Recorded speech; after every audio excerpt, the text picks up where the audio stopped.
Reprenant conscience dans le marais, la femme aisée avait surpris son mari et sa maîtresse en train de discuter, mais c'était ce que sa belle-mère avait fait qui faisait frissonner tout le monde. Margaret avait peur de faire même un pas de côté, craignant que ce ne soit son dernier. Ses jambes étaient déjà immergées dans le marais jusqu'aux mollets et ses bottines d'automne n'offraient aucune protection contre le froid, tout comme sa robe en laine et son manteau imbibé de pluie ne lui donnaient aucun répit. C'était la fin de l'automne, le froid mordant perçait les muscles de l'intérieur, les saisissant par des crampes. Ses jambes étaient engourdies, mais bouger était impossible. Et si dans une autre zone, elle s'enfonçait encore plus vite dans le marais. Et, quelqu'un aide Margaret. Elle était surprise de voir à quel point sa voix semblait faible et douloureuse. Elle était jeune, pleine de force, dirigeant une grande entreprise seule et n'étant pas du genre à fuir les défis, mais son corps la trahissait. Sa tête semblait se fissurer comme si elle était remplie de verre brisé et elle tournait sans cesse. Elle avait une soif incroyable, la bouche sèche. Margaret s'était même surprise à penser qu'elle était prête à boire de l'eau directement du marais, mais se pencher ou bouger était dangereux, en plus l'eau pouvait contenir des bactéries nocives. Et pourtant, comment en suis-je arrivé ici? Peu importe combien Margaret essayait de se souvenir de ce qui l'avait amenée dans ce marais, les souvenirs de la journée semblaient avoir été effacés comme par une gomme. Hier, elle était à l'usine, attendant un client important qui voulait voir des espèces d'arbres précieuses, mais comment avait-elle fini ici?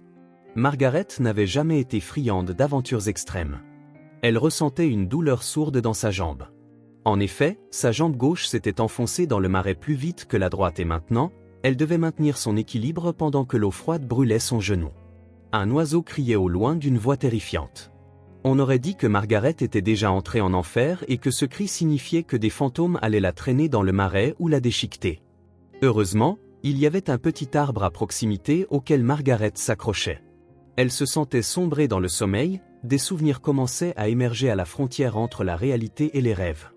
Ils étaient si vifs que c'était presque effrayant. On dit que la vie d'une personne défile devant ses yeux juste avant la mort. D'abord, elle s'est vue comme une petite fille d'environ 7 ans.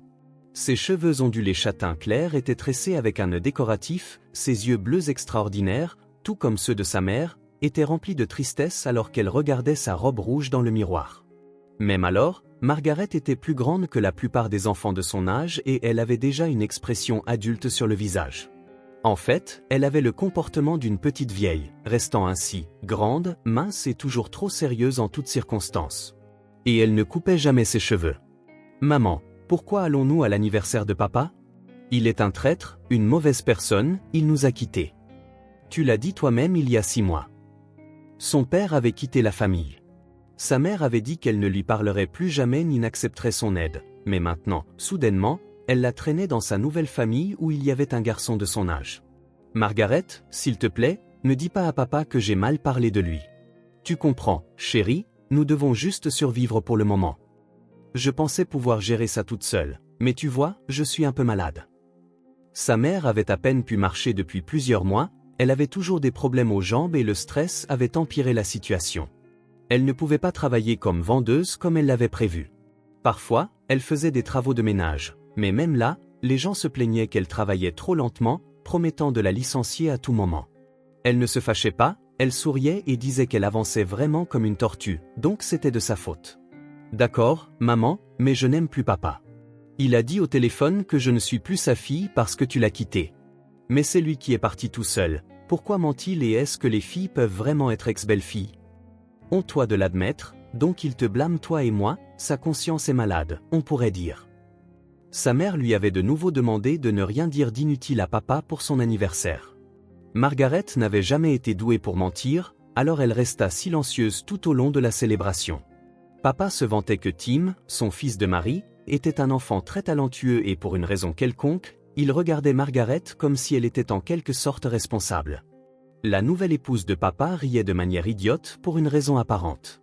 Margaret se souvenait de ses boucles dorées et de sa bouche sanguine soulignée de rouge vif, rien d'autre. C'est comme ça qu'elle restait dans sa mémoire, juste les cheveux et les lèvres rieuses. Elle ne se souvenait même pas de ce que Marie portait, elle ne voulait tout simplement pas la regarder.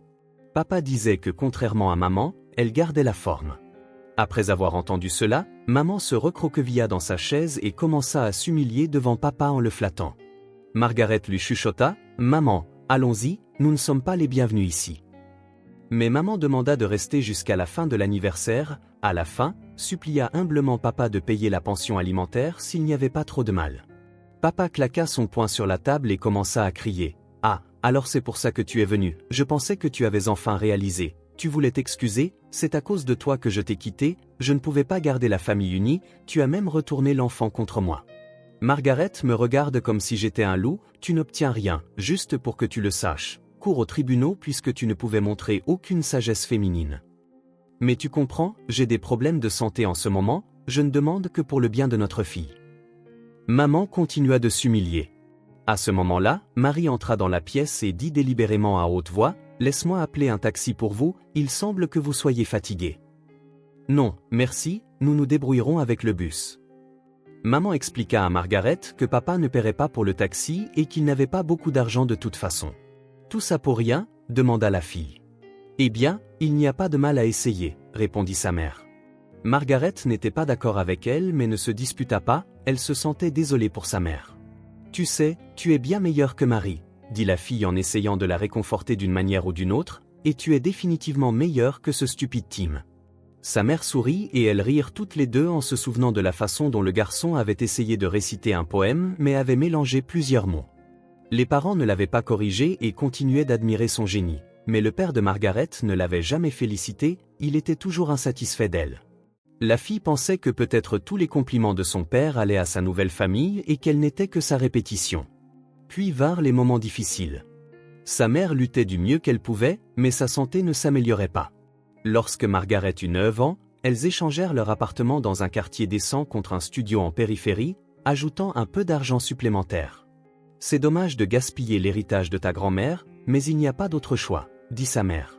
Elles continuèrent de vivre modestement, mais à côté des pâtes, des saucisses bon marché et de la confiture, plus d'invités honorés commencèrent à apparaître sur leur table comme des côtelettes de fromage et des douceurs. « Maman, ça ne me dérange pas, le principal est de rester soi-même. » Margaret ne se plaignait pas d'être taquinée comme la souris grise dans sa nouvelle école près de leur domicile actuel. Elle s'habillait vraiment mal, elle avait dépassé tous ses vêtements et il n'y avait tout simplement pas d'argent pour en acheter de nouveaux.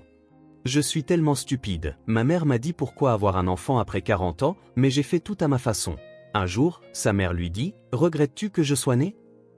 La fille répondit, contrariée, « Bien sûr que non, ma chérie, tu es la meilleure chose de ma vie, mais je regrette d'avoir choisi un père si peu fiable pour toi.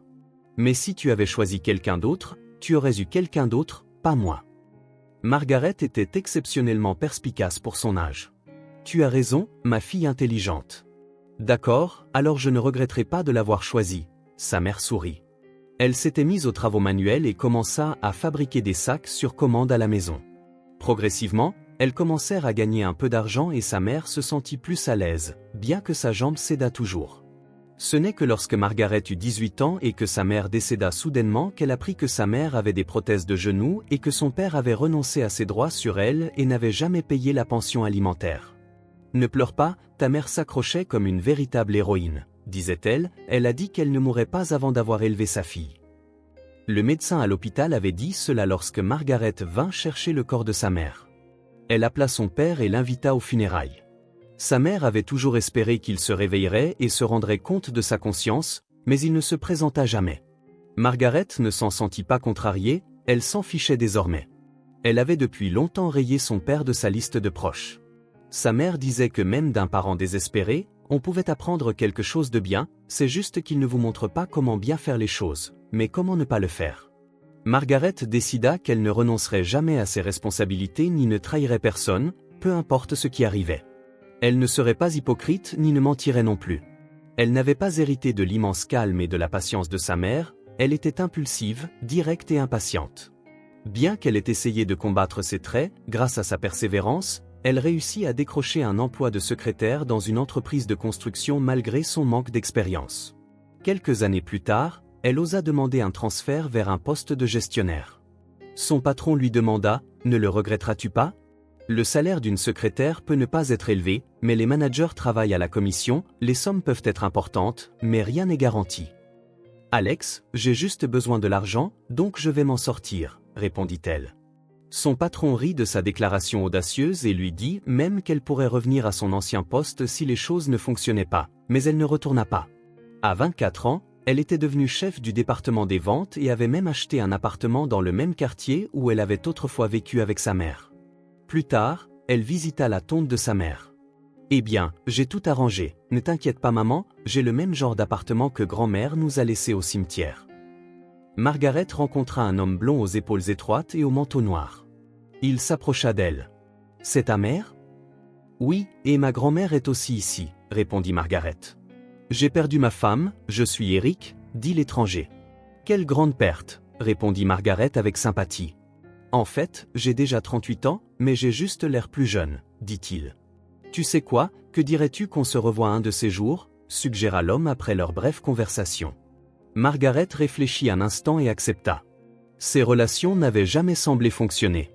Hélène, son amie, plaisantait en disant qu'elle était mariée à sa carrière, et c'était vrai. Les souvenirs d'enfance ne la laissaient pas tranquille. Margaret voulait construire un filet de sécurité très grand et fiable. Elle était assez belle avec une bonne silhouette, mais d'une manière ou d'une autre, elle ne pouvait pas faire fonctionner les relations. Certaines personnes pensaient qu'elle était obsédée par l'argent et sa carrière, tandis que d'autres n'aimaient pas qu'elle soit trop sérieuse. Il s'est avéré que les hommes sérieux ne voulaient pas sortir avec une femme de carrière et ceux qui cherchaient des relations sans engagement n'intéressaient plus Margaret. Elle voulait se marier pour la vie avec une bonne personne et avoir des enfants. En ce qui concerne le travail, elle n'était pas vraiment obsédée, c'était juste qu'il n'y avait rien d'autre sur quoi se concentrer. Mais ce n'était pas comme si elle allait dans des clubs ou des karaokés, toutes ces façons de perdre la vie ne l'intéressaient pas. Margaret n'avait même pas de mauvaises habitudes. À sa grande surprise, Eric ne voyait pas d'inconvénient au fait qu'elle travaillait beaucoup. Il disait même, « Ma mère me gronde pour ça aussi, elle dit que ça fait 2 ans que je suis veuf, il est temps de trouver une épouse, elle espère vraiment avoir des petits-enfants. » « Tu veux des enfants ?» Margaret répondit, « Bien sûr, comment pourrais-je ne pas le faire ? Je serai un excellent père. Ma défunte épouse Irma ne voulait pas d'enfants et je l'aimais trop pour la forcer à faire quelque chose qu'elle ne voulait pas. » Eric avoua. Margaret trouva cela très gentil. Lorsqu'elle rencontra sa mère peu de temps après, elle fut complètement charmée. « C'est exactement le genre de fille sérieuse que je voulais pour mon fils. » Gloria approuvait les ambitions de carrière de Margaret ainsi que le fait qu'elle étudiait pour devenir économiste le soir. Elles eurent une agréable conversation. Margaret parla de sa mère et Gloria acquiesça même. Eric était attentif, il la fréquentait depuis un an sans se précipiter pour emmener leur relation dans la chambre. Il parlait beaucoup et c'était aussi touchant. Donc, quand l'homme a demandé sa main, Margaret a pensé « Pourquoi chercher mieux quand on a du bon ?» et a accepté. On ne pouvait pas dire qu'elle était follement amoureuse, mais à ce moment-là, elle pouvait imaginer passer toute sa vie avec lui. Eric semblait fiable, direct, venant d'une bonne famille, mais après environ 6 mois, les disputes commencèrent. Son mari rentrait tard à la maison, puis, il commença même à ne pas rentrer du tout parfois.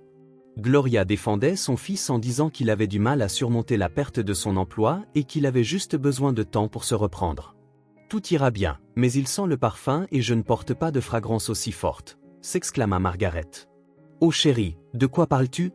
Les femmes intelligentes ne fouinent pas dans de tels secrets. »« Tout peut arriver, » répondit sa belle-mère avec un sourire mystérieux. 6 mois de plus passèrent et Eric n'avait toujours pas trouvé de travail. C'est à ce moment-là que Margaret lui donna un ultimatum, soit il se ressaisit, soit il divorce. Elle se souvenait clairement comment le départ de son père avait commencé. Il avait aussi arrêté de travailler et il s'est avéré plus tard qu'il passait son temps libre avec sa Marie, la fille d'un fonctionnaire gouvernemental qui vivait de l'argent de son père. Écoute Margaret, si nous sommes honnêtes, je n'ai jamais revendiqué le fait que tu ne pouvais pas avoir d'enfant. Je n'ai même jamais insinué que tu étais incomplète. Tu ne pensais pas que c'était à cause de toi que je suis stressé ? Eric demanda. Les mains de Margaret commencèrent à trembler violemment, elle voulait le gifler. Il vivait de son argent depuis 1 an et faisait toujours des demandes, mais elle se retint, disant seulement « Si quelque chose te dérange, quitte mon appartement et va vivre avec ta mère. » Écoute, pourquoi devrions-nous nous disputer ? Des malentendus arrivent dans chaque famille, essayons de tout arranger. J'essaierai de trouver un emploi et de ne pas rester dehors tard, et toi, pense à la famille, dit Eric. Margaret ne dit pas à son mari qu'après l'examen médical, les médecins lui avaient dit qu'elle n'avait que peu de chances de tomber enceinte. Elle avait besoin de chirurgie pour enlever un fibrome, mais c'était assez risqué. Elle se sentait coupable, alors elle cessa de le taquiner pour son retard de retour à la maison. Au moins 1 fois par semaine, il avait trouvé un emploi, ce qui était quelque chose. Il s'est avéré qu'elle lui mentait, je t'ai promis d'avoir des enfants, nous en avons parlé à l'avance et maintenant, je ne reconnais pas le problème, c'est de ma faute. Pensa Margaret et commença secrètement à préparer la chirurgie.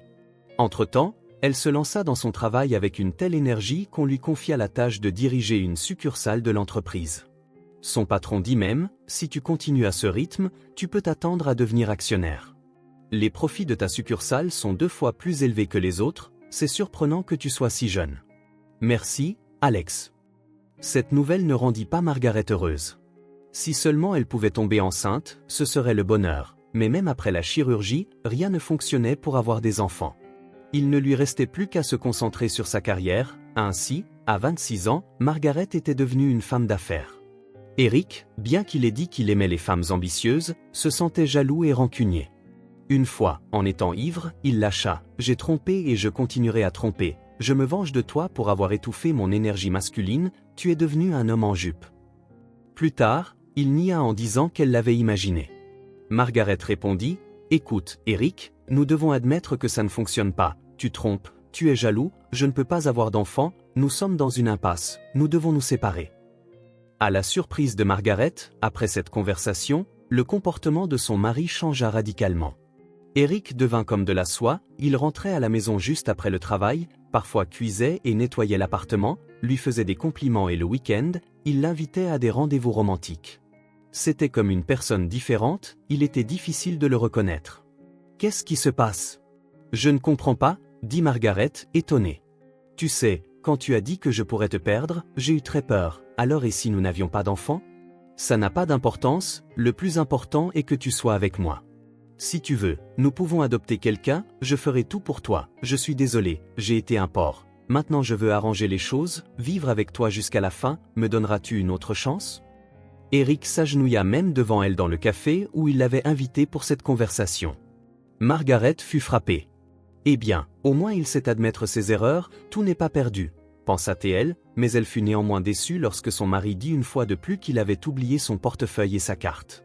Margaret ne lui avait jamais demandé un seul centime, pourtant Eric lui empruntait constamment de l'argent pour des cadeaux pour sa mère ou pour d'autres choses et ne la remboursait jamais.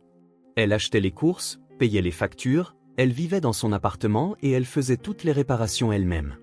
Bien sûr, cela semblait être une petite chose, elle gagnait assez d'argent, mais c'était quand même humiliant qu'elle soit celle qui payait même pour leur doux rendez-vous. Eric l'avait invité, selon toutes les règles, il aurait dû payer, mais la soirée était si merveilleuse, les mots si doux que Margaret décida de ne pas gâcher le moment, même si juste la veille, elle s'était promis d'avoir une discussion sérieuse avec son mari à ce sujet. L'idylle avait duré plusieurs mois. Parfois, il y avait des signes avant-coureurs lorsque Margaret remarquait les regards de côté entre Eric et sa mère, mais elle essayait de ne pas y prêter attention. Eric la présenta même à Julia, une cliente aisée qui prévoyait d'acheter une grande quantité de bois précieux pour l'entreprise de son père. Oui, c'est bien avec elle que Margaret avait rencontré hier et maintenant, elle s'était réveillée ici dans le Marais. Comment cela a-t-il pu arriver ? Margaret sortit de ses pensées lorsqu'elle entendit des voix à proximité. Elle allait appeler à l'aide à nouveau lorsqu'elle reconnut soudainement la voix de son mari et l'entendit parler d'elle avec une femme inconnue à la voix stridente. Tu sais, envoyer Margaret dans l'autre monde était une brillante idée, je suis tellement fatigué de prétendre être le mari parfait, il n'y avait plus rien à faire, elle voulait déjà divorcer des mois, riait Eric. Oui, elle est si naïve, elle a immédiatement cru que j'étais une cliente riche, elle n'a pas posé de questions. Tout ce qui restait était de glisser le médicament que tu m'as donné dans son thé et ta femme, comme sous hypnose, est partie inspecter prétendument la forêt, répondit la femme. Oui, tu n'as rien à craindre, disait le mari. Tu portais une perruque aux cheveux foncés, tu as fait un maquillage audacieux et tu as utilisé un nom différent. Au lit, tu es un génie, tu as tout joué comme une horloge, disait le mari. Tout cela grâce à toi, je suis sûr que tu tiens tes promesses après ta première épouse Irma, tu m'as honnêtement donné l'appartement. Bien qu'il ait fallu 2 ans et peu importe comment tu le tournes, je suis ta seule femme fidèle, même si tu ne m'as toujours pas épousée, Oli répondit. Écoute, je n'aurais pas pu donner la propriété à Irma plus tôt, cela aurait été suspect, j'ai dû me battre avec ma mère à ce sujet, elle ne savait pas cependant qu'elle était très heureuse que nous ayons l'appartement d'Irma, tu te souviens avant ça, nous vivions dans un dortoir, mais les choses s'amélioraient, dit Eric joyeusement et calmement. Margaret commença à se rappeler de ce dont il parlait. Bien sûr, après que son mari ait recommandé la cliente, elle était allée à la réunion. Margaret se souvenait vaguement que la femme était lourdement maquillée et portait quelque chose de rouge, puis elles avaient vraiment bu du thé, mais après cela, elle ne se souvenait de rien. Elle s'était réveillée ici dans le marais. Comment pouvait-il parler si calmement de sa mort et de sa propriété? Des larmes coulaient sur le visage de Margaret. Ses deux jambes étaient déjà enfouies dans le marais jusqu'aux genoux, elle avait peur de bouger en ce moment. Elle ne savait vraiment pas si elle tremblait de froid ou de l'horreur de ces personnes cyniques. À un moment donné, le mari qu'elle avait pensé être vantard, pas très fidèle mais autrement inoffensif et même un peu aimant, s'était transformé en une sorte de monstre. Il s'est avéré que sa première épouse n'avait pas quitté ce monde de son plein gré. « Attends encore un peu, tu resteras ici pour toujours », disaient les voix de son mari et de sa maîtresse, mais Margaret s'efforçait toujours d'entendre leurs mots. D'une part, elle voulait désespérément mourir et s'éteindre, mais d'autre part, elle aspirait à survivre juste pour les surprendre autant qu'elles avaient choisi un mari fiable.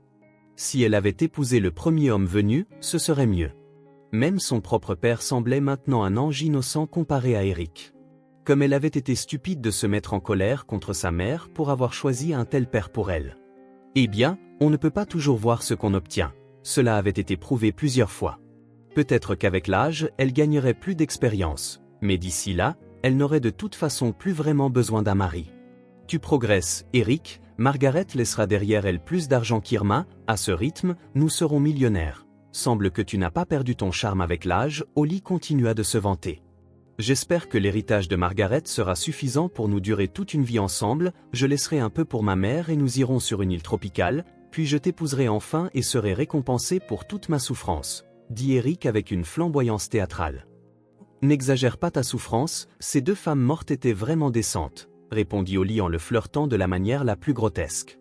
Leur voix était glaçante, riant comme si de rien n'était, et contrairement au fait qu'elles avaient détruit deux personnes, elles s'arrêtaient. « Je ne suis pas encore morte, je dois me battre », se dit Margaret.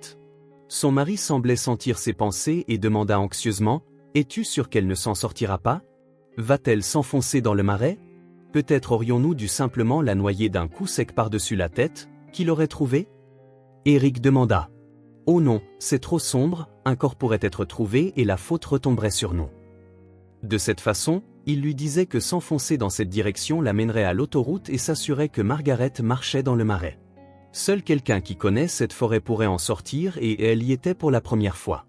Holly parla avec le ton d'un expert, de manière décontractée et indifférente, comme si elle parlait de quelque chose d'amusant plutôt que de la mort. Eric demanda autre chose, mais Margaret n'entendit plus ces mots. Ils s'éloignaient rapidement, continuant de se disputer pour savoir si elle s'était noyée immédiatement ou si elle avait repris conscience avant sa disparition.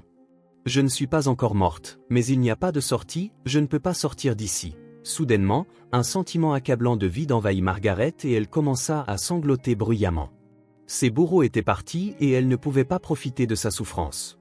Même s'ils l'entendaient, ils ne risqueraient pas de revenir dans cet endroit dangereux, ils attendraient simplement qu'elle soit partie. Margaret commença à prier, suppliant les cieux de la mener d'une manière ou d'une autre. Soudain, elle crut qu'un miracle était possible si elle y croyait assez fort. Il sembla que quelqu'un d'invisible lui demanda « Et ensuite? Pourquoi vivras-tu » Margaret pensa que cette voix calme pourrait être le début d'un délire fiévreux, mais elle répondit « Juste au cas où, j'aiderai quelqu'un qui est dans une situation pire. » Dès qu'elle dit cela, elle entendit un bourdonnement au-dessus d'elle. « Eh bien, c'est tout, je suis définitivement délirante, le médicament doit encore m'affecter et j'ai probablement attrapé un rhume. Et de toute façon, c'est tellement terrifiant que tu peux mourir de peur, pas seulement en étant malade. » Ces pensées traversaient encore son esprit. Pourtant, Margaret leva les yeux, à sa grande surprise, vit un drone. Il avait l'air étrange, différent de tout ce qu'elle avait vu auparavant, comme si quelqu'un l'avait assemblé à la main avec des matériaux de fortune et bien que l'appareil volant ne puisse clairement pas la sauver, Margaret sentit soudain une étincelle d'espoir qu'une personne locale pourrait remarquer sa situation. « Je suis là, je me noie dans le marais, si quelqu'un peut m'entendre, aidez-moi », Margaret savait que c'était insensé, mais elle décida de tenter sa chance. Le drone, ressemblant à un scarabée géant, descendit plus bas comme s'il l'inspectait, puis soudainement se figea juste au-dessus d'elle. Il descendit encore plus bas, presque jusqu'au sol. « Des enfants jouent-ils par ici ?» pensa Margaret, mais en regardant de plus près, elle remarqua que le drone survolait une petite butte qu'elle n'avait pas vue auparavant. « Pour une raison quelconque, me montres-tu le chemin ?» demanda Margaret. Le drone bourdonna et se déplaça vers la prochaine butte comme pour confirmer ses pensées. D'accord, même si j'ai perdu la raison, je dois quand même essayer de me sauver, dit Margaret et elle tenta de tirer sa jambe droite hors du marais, bien que légèrement moins que sa gauche. L'eau marécageuse la libéra avec un bruit d'aspiration lourde, comme une bouche édentée qui avait oublié d'insérer sa mâchoire. Margaret monta sur la butte que le drone avait indiquée et continua de s'accrocher à un petit arbre. Elle avait très peur de glisser, mais malgré un premier essai infructueux, elle réussit à libérer sa jambe gauche, laissant échapper un soupir de soulagement. « Cela pourrait déjà être appelé une victoire, ne me laisse pas maintenant », dit Margaret au drone. Elle ne pouvait toujours pas croire sa chance, mais l'appareil volant la guidait le long d'un sentier caché et inconnu. Elle avançait lentement, pas à pas. Après environ 20 minutes, elle trouva un long bâton et commença à l'utiliser comme une canne pour se pencher. Cela aidait à équilibrer ses jambes froides et raides. Une demi-heure plus tard, l'épuisement la submergea soudainement de toute sa fureur. Elle voulait désespérément dormir, ses dents claquant de froid. Soudain, peu importait qu'elle survivrait ou mourrait, mais en pilote automatique, elle continuait d'avancer, pas à pas, jusqu'à ce que la pleine lune dans le ciel commence à pâlir. Il semblait que l'aube approchait. Margaret était sur le point d'abandonner lorsqu'elle vit soudain de la fumée s'élever au loin derrière les grands arbres. Elle réalisa qu'il y avait des gens qui y vivaient et que cela signifiait que le marais touchait presque à sa fin. La femme rassembla ses dernières forces, un second souffle se manifesta, elle continua d'avancer, ignorant son épuisement. Margaret voulait vraiment vivre. Non, elle avait surmonté tout, ne pas laisser l'argent à Eric et à sa maîtresse, elle survivrait malgré tout. Quand Margaret émergea enfin dans une clairière, elle s'effondra d'épuisement. Bien qu'elle pût voir une petite maison au loin derrière les arbres, elle ne pouvait plus l'atteindre, elle s'effondra simplement au sol. Elle ne se souciait pas d'être trempée ou que l'herbe soit humide et que la terre soit froide, elle avait atteint la limite de sa force. Tout ce qu'elle pouvait faire, c'était espérer que les propriétaires du drone vivaient à proximité et la trouveraient. Margaret tomba inconsciente et se réveilla au son d'une voix d'enfant. « Papa, je ne peux pas la soulever, elle est maigre mais grande, pas longue, elle est grande », répondit une voix d'homme. Puis l'enfant leva une bouteille au parfum âcre près de son nez. Margaret se réveilla et ouvrit les yeux. Elle était toujours allongée sur l'herbe et à côté d'elle se trouvait un garçon blond aux cheveux bouclés d'environ 10 ans. Il ressemblait exactement à son père, qui la fixait avec ses yeux gris acier sans cligner des yeux. Puis il dit « Tu dois nous aider, tu vois par toi-même, je ne peux pas marcher et Giel est encore petit, essaie de te lever et de t'appuyer sur mon fauteuil roulant. »« Papa, je ne suis pas petit, » protesta l'enfant. « Eh bien, alors aide la dame à se lever, » sourit le père. Le garçon tira de toutes ses forces et Margaret se sentit mal à l'aise. Elle rassembla toutes ses forces, après être tombée plusieurs fois, réussit finalement à se lever. Elle s'appuya sur le dossier du fauteuil roulant comme l'étranger l'avait suggéré, plus précisément, elle s'y accrocha pratiquement. « Désolé, je ne peux pas faire plus pour le moment, sois patiente avec moi, » dit Margaret en le regardant de près. Dans la première lumière de l'aube, elle vit que l'étranger était assez jeune, certainement pas plus de 30 ans. Il avait les épaules larges, les joues rosées et aurait semblé en excellente santé s'il n'avait pas le fait qu'il n'avait pas de jambes. « Ça va ?» dit-il. « Connais-tu la légende de l'homme sans jambes et de l'homme aveugle ?» demanda-t-il à Margaret. Elle secoua la tête. L'homme expliqua qu'autrefois, dans la forêt, un homme sans jambes et un homme aveugle s'étaient réunis pour mourir. Le premier homme ne pouvait pas marcher et le second ne pouvait pas voir ou poser le pied ou trouver de la nourriture. Heureusement, ils se rencontrèrent, l'homme aveugle était fort, il mit l'homme sans jambes sur ses épaules et ensemble, ils chassaient et survivaient. L'homme termina l'histoire. Margaret réalisa soudain qu'elle avait été sauvée par de bonnes personnes et donc, lorsqu'ils atteignirent la hutte, elle entra courageusement et se détendit encore plus en voyant le cadre modeste. Cet homme, il pourrait être n'importe qui, mais certainement pas un bandit. « Au fait, je m'appelle Lester, et toi ?» demanda l'homme. Margaret répondit « Eh bien, prenons quelque chose à manger. Jacques, apporte des vêtements secs. »« Désolé, nous n'avons rien pour les femmes. Ma femme m'a quitté quand j'ai gelé mes pieds, » expliqua Lester. « Il y a quelques années, j'étais garde-chasse et très principiel. » Continua-t-il, « J'ai été pris en embuscade par des braconniers qui me poursuivaient depuis longtemps et m'ont tiré dans les jambes. C'était l'hiver. Lester rampa plusieurs kilomètres jusqu'à la cabane sans ses vêtements extérieurs qu'ils avaient pris, le laissant mourir. Finalement, il survécut mais perdit ses jambes. « Peut-être que mes vêtements te vont, » dit le garçon en lui tendant un jean et un pull. Il lui allait en fait assez bien. « Tu vois, ajouta-t-il, et tu dis peu. Je t'ai dit que j'avais déjà grandi, répondit Jacques fièrement. Très bien, je ne vais pas argumenter, mais je suis toujours meilleur que toi pour construire des drones. Son père sourit. Nous allons dans un club, il y a un village à environ 10 km d'ici et j'ai fabriqué ce drone moi-même. Le garçon montra fièrement le même appareil volant qui avait sauvé la vie de Margaret, ajoutant « Ce n'est pas le plus joli, mais il ne fait jamais défaut. J'ai déjà réalisé que tu es mon sauveur après tout. » Margaret avait envie de serrer le garçon dans ses bras et de l'embrasser, mais elle avait peur de l'effrayer. Voilà une femme du marais et maintenant elle veut m'embrasser. Je n'ai pas dormi, j'adore regarder le marais le soir. Papa me traite même en plaisantant d'esprit de l'eau, et ce n'était pas pour rien. Jacques continua à parler longuement de la manière dont il avait repéré la femme, comment il l'avait raconté à son père et comment son père lui avait conseillé de déplacer le drone d'un endroit à un autre. Le garçon craignait que la batterie ne tienne pas, mais tout fonctionna parfaitement. Oui, mon fils, c'est une belle histoire, mais Margaret a besoin de se reposer ici. Bois ceci et allonge-toi. Lester lui tendit une fiole. Elle toussa lorsque le goût des herbes et de l'alcool lui frappa la bouche. Il y avait pas mal d'alcool dedans. Ne t'inquiète pas, bois tout ce dont tu as besoin. Maintenant, on dirait que tu as de la fièvre, nous trouverons quelque chose demain. Je veillerai sur toi, promit Lester, promettant de rester éveillé au cas où l'état de la personne se détériorerait. Jacques voulait toujours courir chercher un médecin, mais son père avait peur de laisser le garçon partir seul et Margaret semblait se sentir mal, mais il n'y avait pas de sifflement dans ses poumons. Pour l'intoxication, Lester lui avait donné une teinture. Il connaissait les herbes et était convaincu que ce liquide miracle pouvait même ranimer les morts. Les jours suivants, Margaret resta au lit. Au 4e jour, elle se sentit mieux et put même sortir prendre l'air. « Je vois que tu vas mieux. Je ne veux pas être indiscrète, mais comment as-tu fini dans le marais avec des symptômes d'empoisonnement et en vêtements de ville? J'ai vraiment besoin de savoir pour pouvoir t'aider, dit Lester. Je n'arrive toujours pas à croire que tout cela n'est pas un rêve, mais voici ce qui s'est passé, répondit Margaret en racontant toute l'histoire, y compris la conversation qu'elle avait entendue.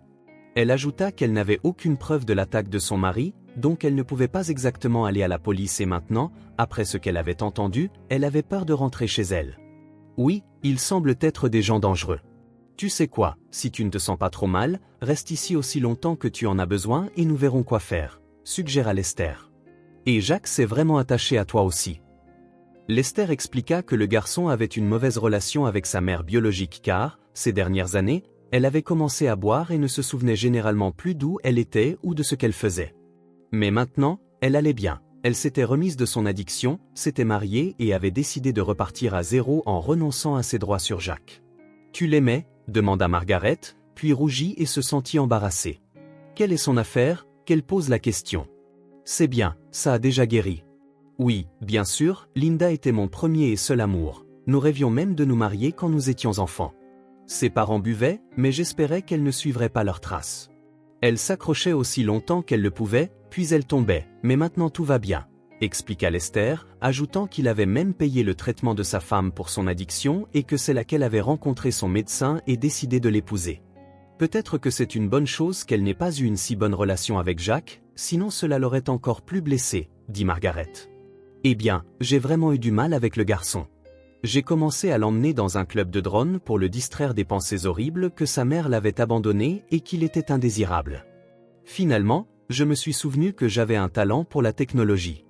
Mon père était un passionné de radio, dit Lester en expliquant qu'il n'était pas le père biologique de Jacques mais son beau-père. La mère de Jacques l'avait épousé parce qu'il avait pu se connecter avec le garçon alors que personne d'autre ne l'avait pu. Mon Jacques est comme un ange comparé à moi, l'enfant parfait. Ne lui dis simplement pas ça, rit Lester et ajouta. Tu sais, quand je t'ai vu pour la première fois, j'ai pensé que la défunte mère était revenue, mais ensuite j'ai regardé de plus près et j'ai réalisé que tu étais bien plus jeune. Je pense que nous étions destinés à te sauver. Oui, tu as de la chance d'avoir un fils aussi merveilleux. J'ai toujours rêvé d'avoir un enfant, mais ça n'a jamais marché. D'abord, je me suis concentré sur ma carrière, toujours peur de finir comme une femme sans abri, même si cela ne semblait pas être le cas, et puis je n'ai tout simplement pas pu le faire, peu importe combien j'essayais, confia Margaret. Je pense que ce n'est pas une mauvaise chose que tu n'aies pas eu d'enfant avec ton mari, répondit Lester en hochant simplement la tête. Oui, bien sûr, il avait raison. Pourtant, son cœur battait encore fort. Lorsqu'elle vit Jacques, elle ne pouvait s'empêcher d'imaginer qu'il était son enfant. Pendant un instant, elle souhaita pouvoir rester dans cette petite cabane pour toujours, cuisiner, vérifier les devoirs, écouter les histoires drôles de Jacques et Lester. Mais il était clair que cela était impossible. Entre-temps, jour après jour, elle voyait Jacques partir prendre le bus qui le conduisait à l'école du district et plus tard le récupérer. Lester la traitait avec tendresse. Parfois, Margaret sentait qu'il y avait quelque chose de plus entre eux qu'une simple affection mutuelle, mais elle pensait qu'il serait inapproprié de flirter avec lui. Et si elle se trompait? Peut-être qu'elle l'aimait simplement en tant que personne. Non, ce serait trop humiliant de lui avouer ses sentiments et ensuite découvrir qu'ils n'étaient pas réciproques. Plusieurs mois passèrent et le soleil de printemps commençait déjà à réchauffer, des bourgeons verts apparaissaient sur les arbres et la nature reprenait vie. Mais Margaret se sentait triste en sachant qu'il faudrait tôt ou tard qu'elle quitte cette maison et les personnes qui étaient devenues presque comme une famille pour elle. Margaret regarda Jacques entrer précipitamment dans la maison, essoufflé, brandissant un journal. « Qu'est-ce qui s'est passé? Tu as gagné un autre concours ?» demanda-t-elle. Jacques mit les tartes au four, retira son tablier et se retourna. « Non, regarde, il est écrit ici que tu as coulé dans le marais, supposément un accident, et qu'ils n'ont pas retrouvé ton corps. Et ton mari est dévasté ?» pointa le garçon vers l'article. En effet, le journal faisait comme si elle était allée montrer la forêt et n'était jamais revenue. Il n'y avait aucune mention d'une attaque. Comme prévu, Margaret, tu dois aller en ville. Je vais te donner un peu d'argent, tu peux rester à l'hôtel, mais tu devras changer de vêtements d'abord. Regarde, porte ça et tout le monde pensera que tu es une mendiant et ne te prêtera aucune attention, dit Lester en lui tendant une tenue qui était en effet difficile à regarder sans larmes. D'où as-tu pris tout ça? Demanda Margaret, surprise. J'ai dit aux grand-mères du village que j'avais besoin de vieux vêtements pour des chiffons, elles m'ont donné ça. Je viendrai avec Margaret au cas où quelqu'un essaierait de la blesser, proposa Jacques. Le père hocha la tête avec approbation mais demanda de ne pas être vu à proximité pour que personne ne devine que c'était la femme qu'ils avaient recueillie. Quelqu'un pourrait voir que Margaret reste avec nous et ensuite, à cause de toi, il la reconnaîtrait. J'ai compris, je ne suis pas un enfant, répondit Lester. Jacques accompagna Margaret jusqu'à un endroit où l'arrêt de bus était visible, s'assura qu'elle montait dans le bus et soupira. Il avait espéré que lui et son père tomberaient amoureux l'un de l'autre et que Margaret resterait avec eux pour toujours, mais ce n'était pas destiné à être. Pas une gitane, hein? Demanda l'une des passagers en tirant son sac plus près. Qui sait, tu ne peux pas les distinguer de nos jours, mais elles pourraient probablement subtiliser quelque chose, répondit un vieil homme.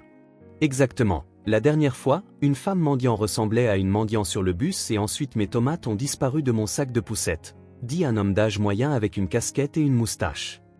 Chauffeur, dépose-la ou tu seras responsable du vol, dit une femme rondelette, la première à semer la panique dans le bus.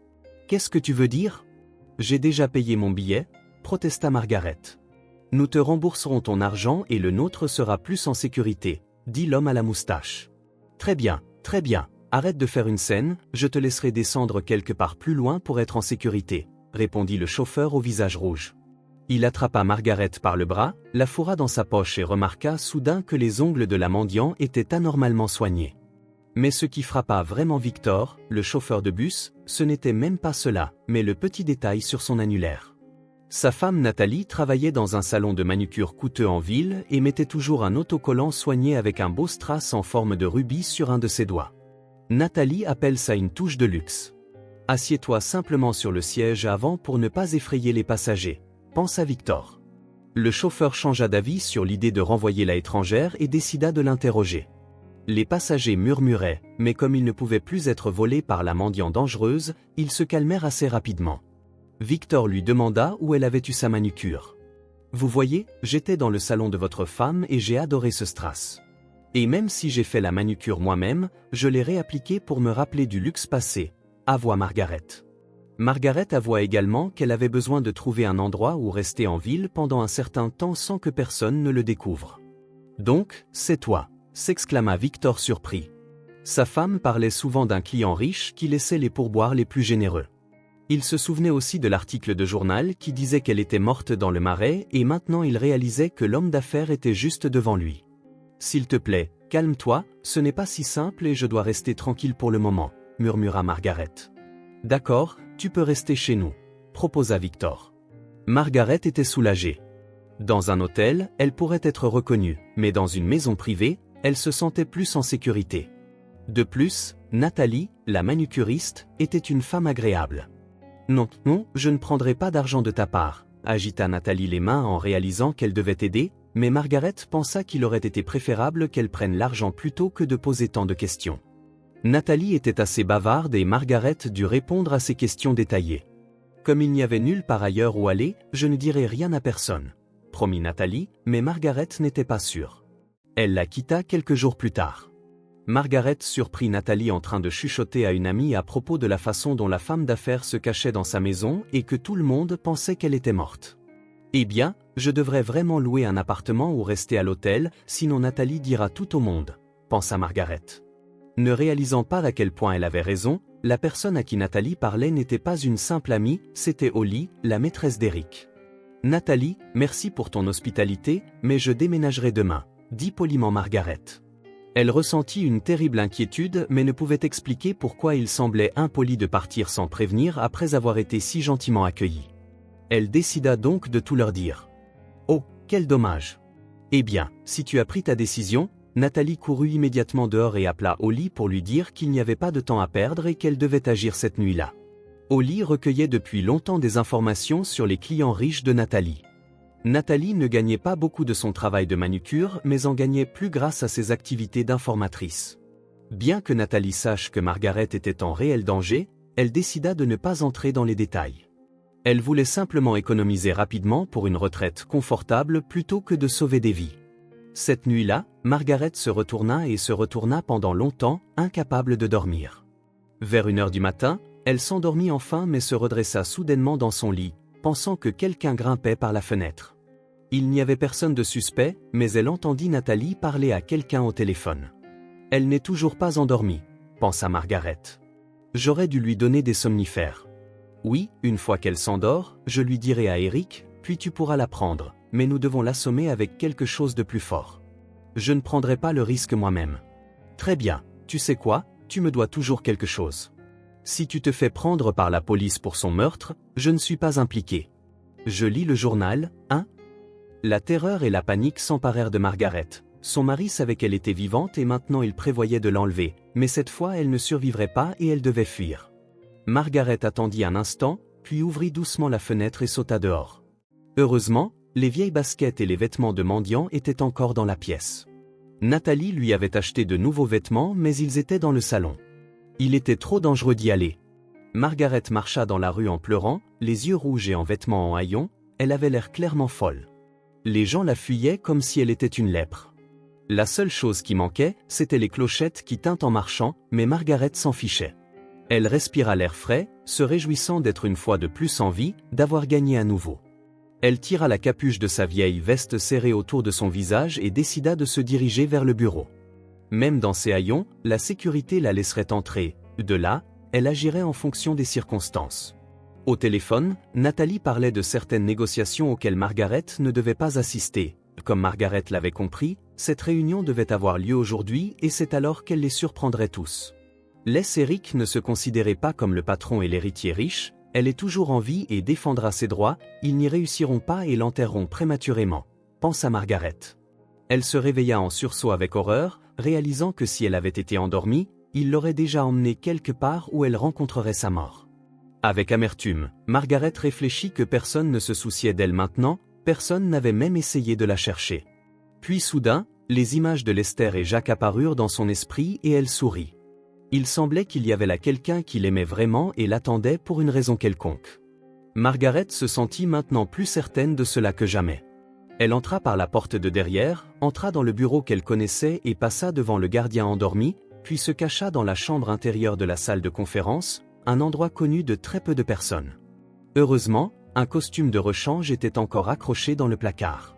Il venait avec une blouse blanche impeccable et des chaussures. Margaret trouva également des lingettes humides dans un tiroir de bureau et se rafraîchit autant qu'elle le put. Elle s'allongea ensuite sur le canapé pour une courte sieste, seulement pour se réveiller au son de voix. En tant que représentante de la défunte, je déciderai à qui vendre l'entreprise et pour combien, disait Eric. Vous ne comprenez rien aux affaires, argumentait le directeur avec lui. Je vous conseille de vous taire ou je vous jetterai dehors en premier, cria Eric. Puis les voix d'étrangers se firent entendre, apparemment en train de discuter les détails de l'affaire car ils voulaient acheter l'entreprise. Eh bien, nous ne voulons pas que cela traîne. Êtes-vous prêt à signer le contrat ? Demanda l'un des étrangers. Bien sûr, mais l'argent devrait être transféré aujourd'hui, répondit Eric. L'investisseur accepta. Margaret réalisa qu'il n'y avait plus de temps à perdre et se précipita hors de la pièce cachée. Elle enleva rapidement sa veste pour courir directement vers les étrangers, espérant qu'Eric ne la reconnaîtrait pas. Debout devant Germain et David, Margaret retira rapidement sa capuche, d'une voix claire, dit « Mon mari a essayé de me tuer, mais je suis toujours en vie. Vous ne devriez pas traiter avec un traître de la sécurité. Sécurité, sortez-la d'ici, elle est devenue folle. C'est pourquoi j'ai gardé secret qu'elle était vivante. » Eric, c'est vraiment toi ? Je pensais que j'imaginais les choses. Désolé, j'ai rêvé de toi ce matin sous la forme d'une mendiant, dit l'un des gardes. Oui, je suis apparu un peu différemment ce matin, mais maintenant, de toute ma collection, il ne reste que ce manteau, sourit Margaret.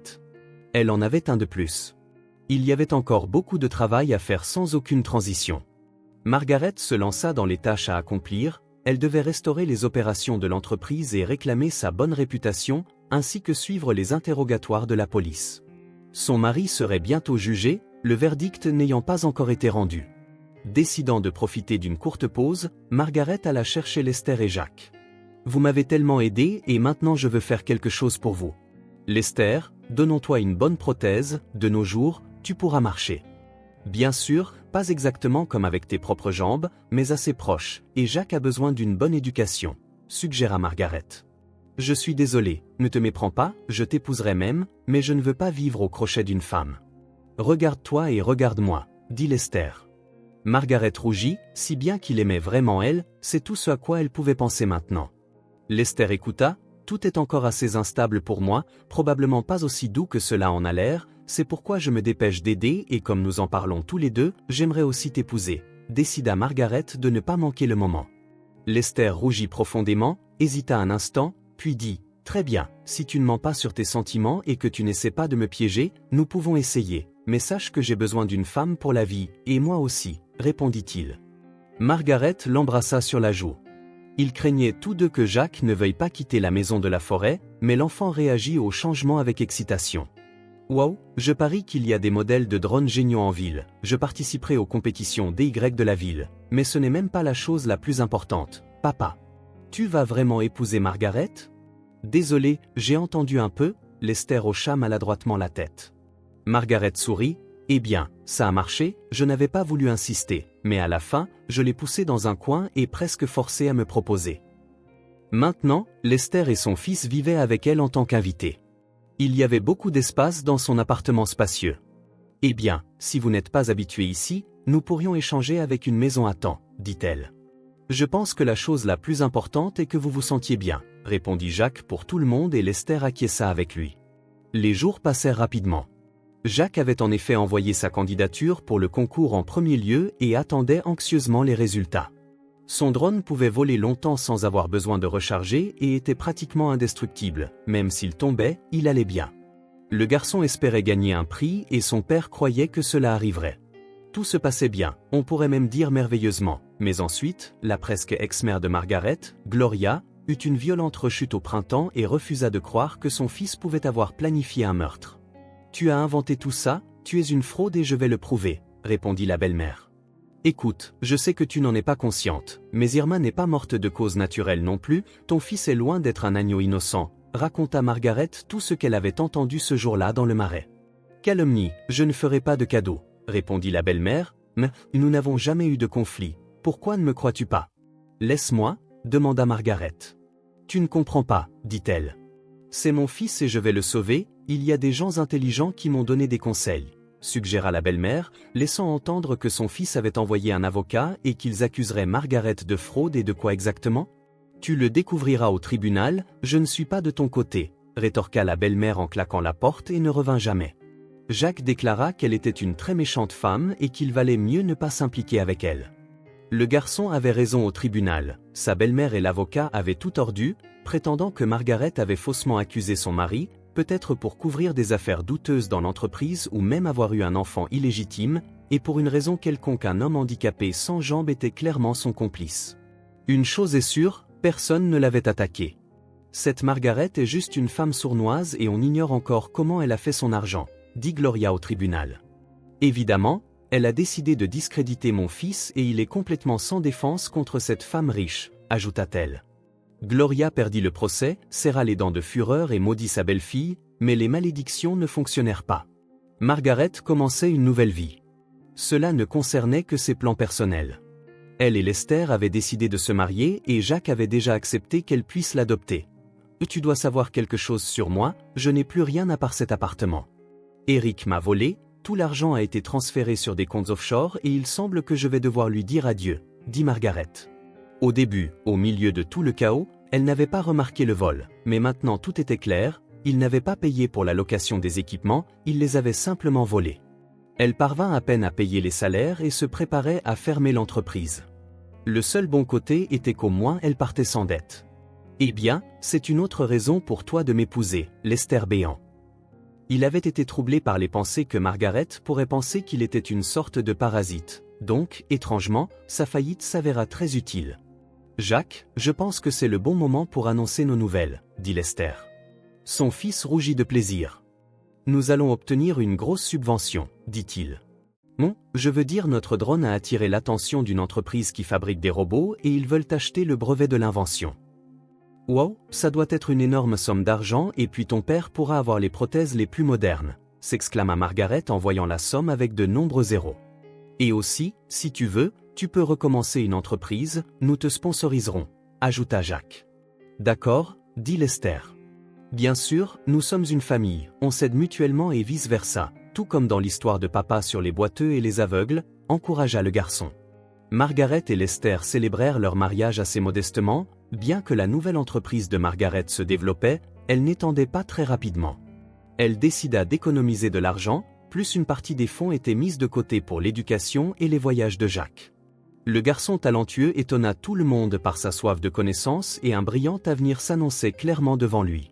Il reçut plusieurs autres subventions en peu de temps. Eric ne voulait pas rester seul en prison, alors il trahit sa maîtresse. Il détestait Holly pour s'être secrètement enfui avec les biens volés et ne rien partager avec lui. Il était clair qu'elle avait planifié le coup d'avance.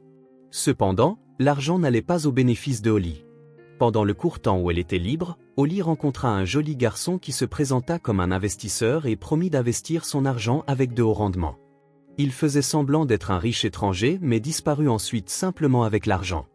Il s'avéra que le voleur avait volé à un autre voleur, les amoureux se disputèrent et les deux témoignèrent l'un contre l'autre. La belle-mère de Margaret s'excusa même plus tard auprès d'elle. Elle était profondément préoccupée pour son fils et avait prévu de l'attendre. « Je ne sais pas comment j'ai pu donner naissance et élever un tel monstre, mais c'est ma croix à porter, dit-elle. Je comprends, Gloria, et je te pardonne, mais ne restons plus en contact, suggéra Margaret. Un jour seulement avant, Margaret avait appris qu'elle était enceinte. Elle décida qu'elle ne pouvait pas se permettre de s'inquiéter, non seulement pendant la grossesse mais dans la vie en général. Son temps était venu d'aimer, de nourrir et de se réjouir.